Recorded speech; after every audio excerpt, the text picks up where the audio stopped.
Pues muy buenas tardes y bienvenidos de nuevo a... Bueno, buenas tardes o buenos días o buenos lo que sea. Esto ya sabéis, como siempre. Bienvenidos de nuevo a la cueva de Pícaro, aquí en esta otra cueva de otro Pícaro. Y nada, pues sin más dilación vamos a seguir con... Vamos a terminar de hablar de Alejandro Magno, ¿vale? Así que sin más arrancamos con Grecia, Alejandro el Conquistador.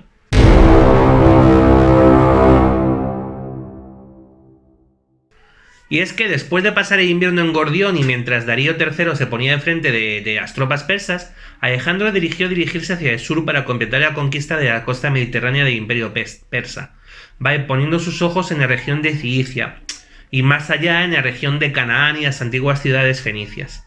Alejandro tomó la Cilicia y se asentó en Tarso, que era su capital. Y allí en Tarso llegaron las noticias del gran ejército que Darío estaba reuniendo en Babilonia, ¿vale? Y que los griegos eran conscientes de que no podían dejar a su espalda mientras seguían avanzando hacia el sur. Así que tras algunas vueltas de unos y otros, los dos ejércitos se encontraron en Isos, ¿vale? En las llamadas puertas de Cilicia, donde Alejandro tuvo que hacer frente a un ejército que doblaba el suyo propio en una proporción de 2,5 a 1 aproximadamente. Darío cortó las líneas de suministro de Alejandro y ambos reyes se encontraron por fin frente a frente en la mítica batalla de Isos. Y pese a la superioridad numérica de los persas, de nuevo el genio militar de Alejandro, que supo aprovechar mejor la disposición del terreno y la gestión de sus propios soldados, desintegró prácticamente las líneas de los persas, ¿vale? E hizo que el mismo Shah tuviera que salir huyendo del campo de batalla dejándolo todo atrás. Y cuando digo todo, es todo.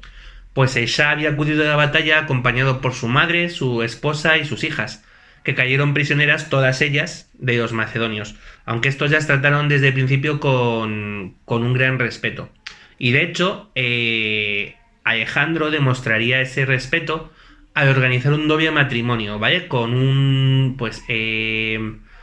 Alejandro se casó con la princesa Barsine, ¿vale? Mientras que su amante Hefestión contraía matrimonio con su hermana Dripetis, ¿vale? Ambas eran hijas de Darío III y ambas se casarían con los príncipes griegos con el visto bueno de su madre, la reina Estatira, ¿vale? Con esto Alejandro mostraba a los persas que no era un bárbaro y además establecía cierta continuidad dinástica al casarse con la hija de Darío III, que de hecho, viendo la amenaza que suponía Alejandro y que era cada vez mayor, comenzó a enviar propuestas de paz a los macedonios, pero Alejandro las fue rechazando una tras otra, mientras tras su boda se ponía de nuevo de camino al sur, ¿vale? Las tierras de Antigua Fenicia se fueron rindiendo a Alejandro una detrás de otra, ¿vale? Con bastante facilidad. La mayoría de las ciudades se rindieron, y en Judea incluso fue recibido como un liberador, ya que los judíos se habían cansado ya algún tiempo atrás de los persas.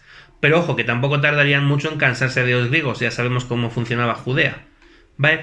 Hubo alguien que se resistió a Alejandro y fue a la ciudad de Tiro, donde los enviados de Alejandro fueron asesinados, por lo que el rey macedonio sometió a la ciudad a un largo asedio. Hasta ese momento, de hecho, Tiro había sido una isla, pero el genio de Alejandro fue tal que consiguió que sus hombres construyeran un paso hasta la que había sido la isla de Tiro, convertida ahora en una península, vaya, arrastrando la ciudad por completo.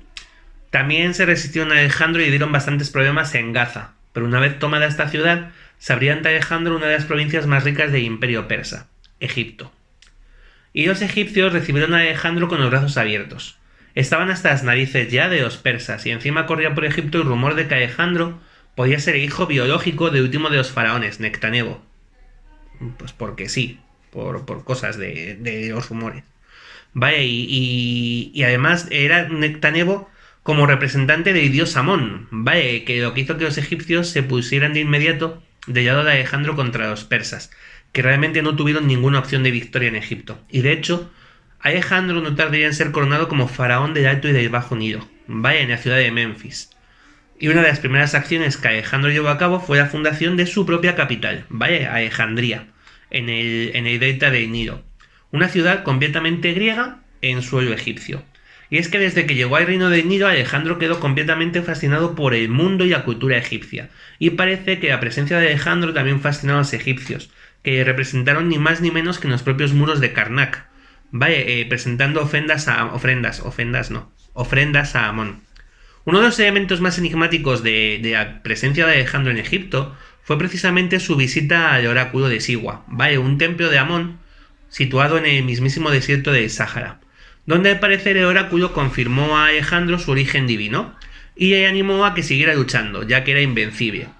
El rey de Macedonia había llegado a Egipto como uno más de los muchos conquistadores que habían intentado dominar el país, pero lo cierto es que este príncipe bárbaro consiguió identificarse con Egipto como ningún otro lo había hecho, y cuando Alejandro abandonó Egipto lo hizo convertido en el primer faraón de la llamada dinastía macedónica.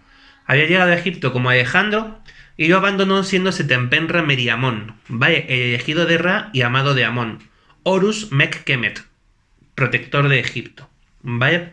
Con su nuevo dominio organizado, Alejandro decidió que había llegado el momento de continuar su lucha contra el imperio persa. Y lo primero que tuvo que hacer durante la primavera de 331 y después de pasar un año en Egipto fue sofocar algunos conatos de rebelión probablemente incitados por Darío III en el Egeo y en Asia Menor, ¿vale? Con Tiro como base de operaciones, Alejandro se dirigió a Antioquía y desde allí se internó en Mesopotamia, fundando allí una nueva ciudad, Niceforio. Y allí, mientras organizaba la construcción de su nueva base, Alejandro supo que Darío se encontraba cerca, en Arbelas, una ciudad a orillas del Tigris. Sabedor de que Alejandro estaba cerca, Darío comenzó a preparar la batalla inevitable, y lo hizo en una llanura cercana a la ciudad, Gaugamela, ¿vale? Que incluso aisó para facilitar el uso de sus carros de combate con guadañas en las ruedas tipo Ben-Hur. A día de hoy se piensa que Darío había reunido en Gaugamela unos 250.000 soldados, mientras que Alejandro llegaría allí con menos de una quinta parte de esa cantidad, unos 50.000 soldados, ¿vale?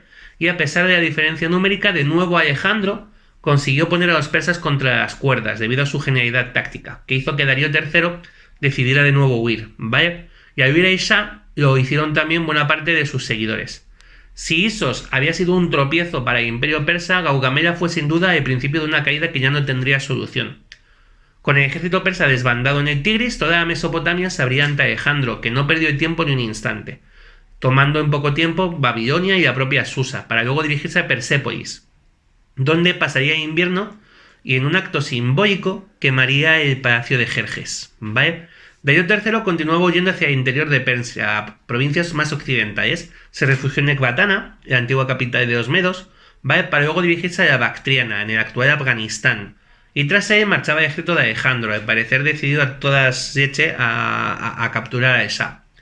Temerosos de que Alejandro destruyera todo para conseguir su objetivo, varios sátrapas de la región de la Bactriana se dieron y capturaron a Darío III, ¿vale? Tomándolo como rehén y dirigidos por un hombre llamado Besos, el sátrapa de la provincia de Bactriana, pensando que quizá pudieran entregarlo a Alejandro para que no arrasara sus tierras, empezaron que traicionaron a su rey, a Shah, ¿vale? Pero la situación se les fue de las manos y cuando las fuerzas de Alejandro estaban a punto de alcanzarles, los traidores asesinaron a Darío III y huyeron. Besos cambió su nombre por Artajerjes V y se proclamó Shah, y Alejandro se tomó bastante mal lo ocurrido, me enfureció y juró que iba a vengar la muerte de Darío III.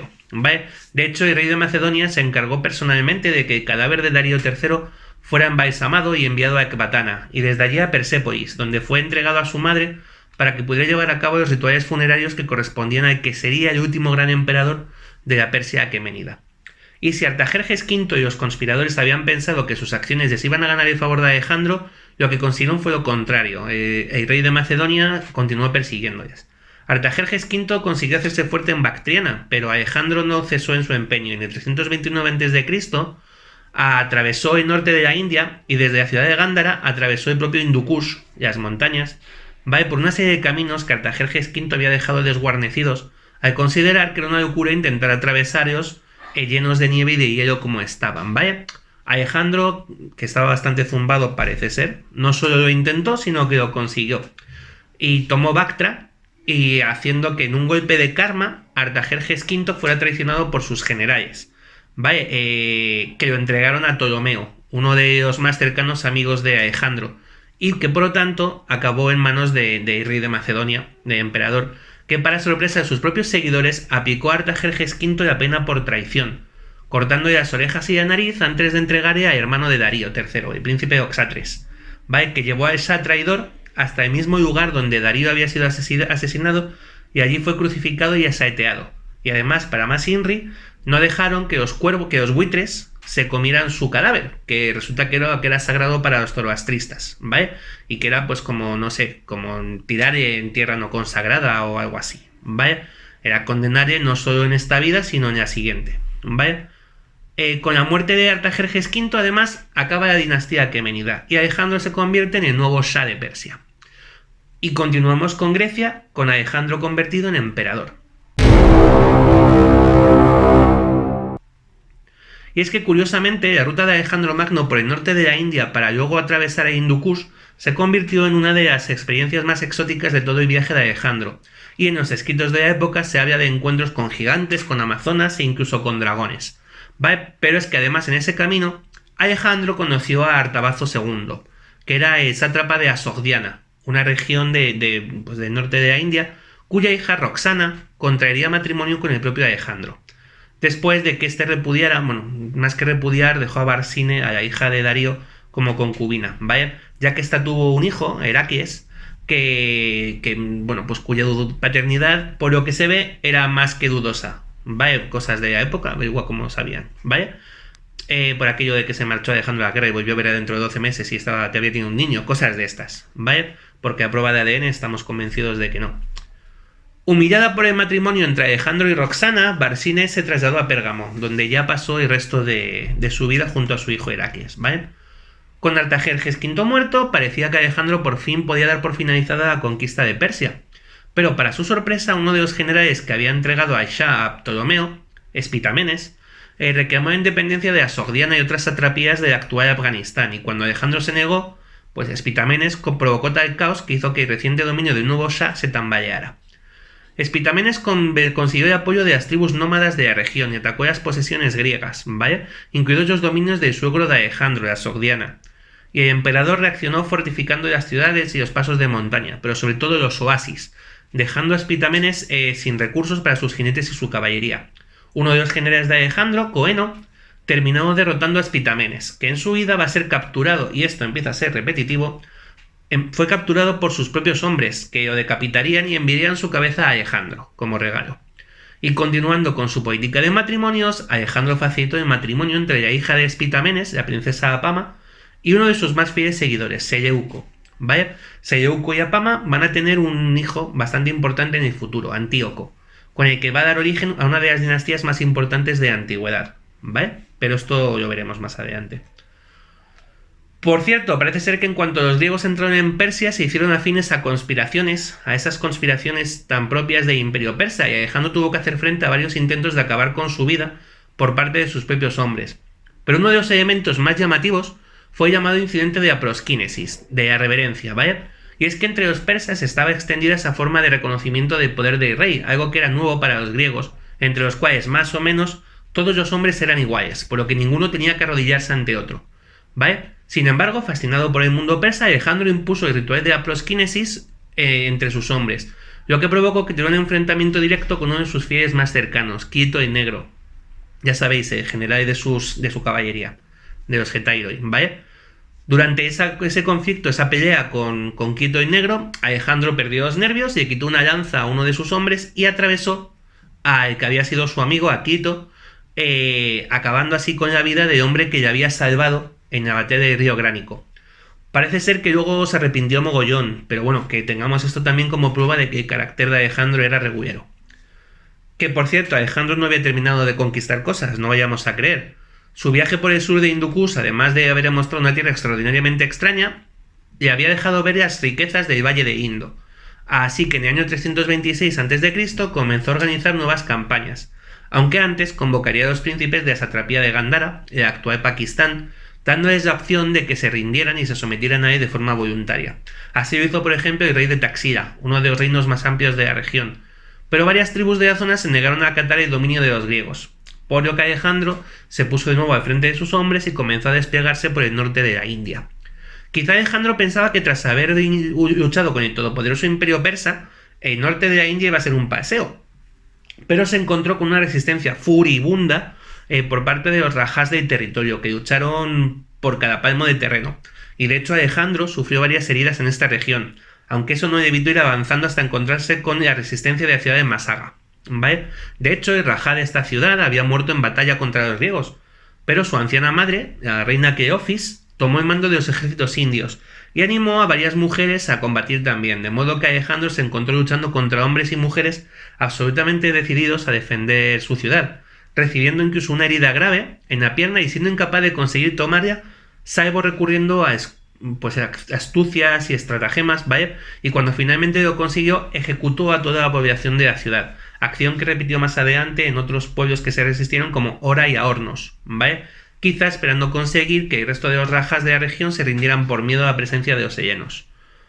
Después de acabar con la fortaleza de Aornos, precisamente Alejandro cruzó Indo, se adentró en el Panjab, donde tuvo que hacer frente a uno de los gobernantes más poderosos de la región, el rey Poros, ¿vale?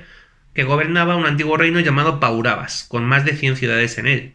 Corría el 326 a.C. y tras averiguar que su rival tradicional, el rey Ambú de Taxila, se había aliado con Alejandro, como ya hemos visto antes, Poros dispuso de un gran ejército en el río Hidaspes, ¿vale?